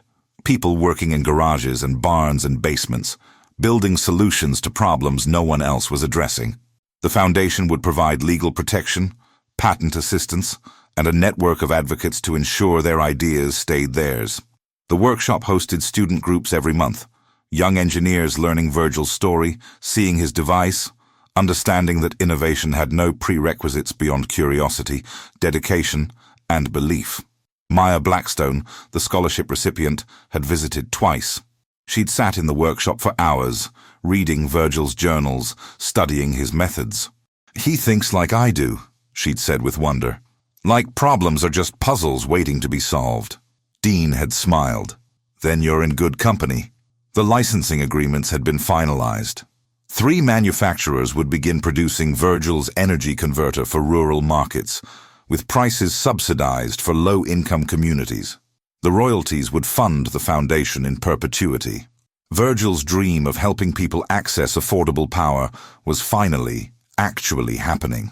Fritz had made Dean a partner in the hardware store. "You've brought more business through those doors with your story than I generated in 40 years of just selling nails," Fritz said. "Seems fair you should share in it." But it was the smaller moments that mattered most to Dean. The phone calls with Bryn, now daily instead of monthly. The easy conversations, the shared purpose, the relationship rebuilt on foundations stronger than it had ever been.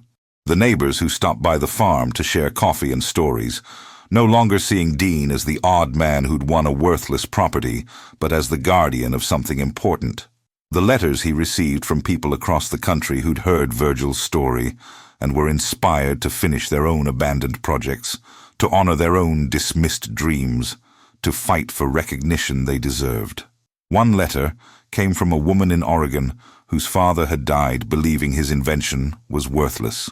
She'd found his workshop, his plans, and Dean's story had given her courage to complete what he'd started. "Because of you," she wrote, "my father's name will be on a patent instead of in an unmarked grave." Dean kept that letter in Virgil's journal, a reminder that justice for one person could ripple outward, creating justice for many. On the anniversary of winning the farm, Dean held a small gathering. Phyllis came, walking slower now, but still sharp as ever. Lawrence attended, officially retired but still offering advice on foundation legal matters. Fritz closed the hardware store early to be there. Dr. Waverly drove in from the university, bringing Maya and 2 other scholarship students. Bryn had arranged everything: tables of food on the lawn, chairs in the workshop, a small stage where people could share what Virgil's story meant to them. As the sun set and fireflies began their dance over the fields, people took turns speaking. Phyllis talked about the quiet man who'd been her neighbor for 30 years, who she wished she'd known better. Fritz shared memories of Virgil buying supplies, always polite, always focused, never complaining about the town's dismissal. Maya spoke last, her voice trembling with emotion. "I never met Virgil Kzwick," she said, "but I know him. I know what it feels like to be dismissed because you don't fit people's expectations. I know what it means to work in isolation on something you believe in. And I know what it costs to keep going when everyone says you're wasting your time." She looked directly at Dean. "Mr. Halpin gave Virgil back his name, but he gave us something too. Proof that our work matters, that our dedication counts, that someone will eventually see us. I'm at university right now because Virgil died and Dean fought. I won't waste that gift. None of us will." The small crowd applauded, and Dean felt his throat tighten with emotion he couldn't fully contain. When the gathering ended and people drifted toward their cars, Bryn found Dean standing alone in the workshop, the device running as it always did, its steady hum a constant presence. "You did something remarkable, Dad," she said, slipping her arm through his. "You changed lives. Plural. Mine included." Dean shook his head. "Virgil did that. I just told his story. You did more than tell it. You fought for it. You refused to let it end in obscurity. That takes courage I'm not sure I would have had." Dean looked at his daughter, seeing the woman his wife would have been so proud of, the person Bryn had become through rediscovering what mattered. "We did it together," he said. "That's what makes it count." That night, alone in the quiet farmhouse, Dean sat at the kitchen table with Virgil's journal open to the very last page. He'd written dozens of entries over the past year, documenting the fight, the settlement, the foundation, the ripples spreading outward from one man's restored legacy. Now he wrote the final words. "1 year ago, I was a man with nothing. Today I have everything that matters: purpose, connection, and the knowledge that I honored a promise to someone I never met but came to love." Virgil Kzwick spent 30 years building something that mattered. I spent 1 year making sure the world knew it. His work is done. His name is remembered. His legacy lives on. And I, Dean Halpin, unemployed warehouse worker, failed father, man the world had dismissed as thoroughly as it dismissed Virgil, I finally understand what my wife always tried to tell me. Worth isn't measured by credentials or status or what powerful people think of you. Worth is measured by what you build, what you protect, what you fight for when it would be easier to walk away. Virgil taught me that. This farm taught me that. My daughter reminded me of it. To anyone reading this in the years to come, if you find yourself lost, dismissed, invisible, remember Virgil. Remember that genius can live in obscurity but doesn't have to die there. Remember that one person who believes can change everything. Be that person. For yourself. For someone who needs you. For the truth that deserves to be told. This is where my story with Virgil ends. But his story, the real one, the one that honors what he built, that story is just beginning. Dean closed the journal for the last time.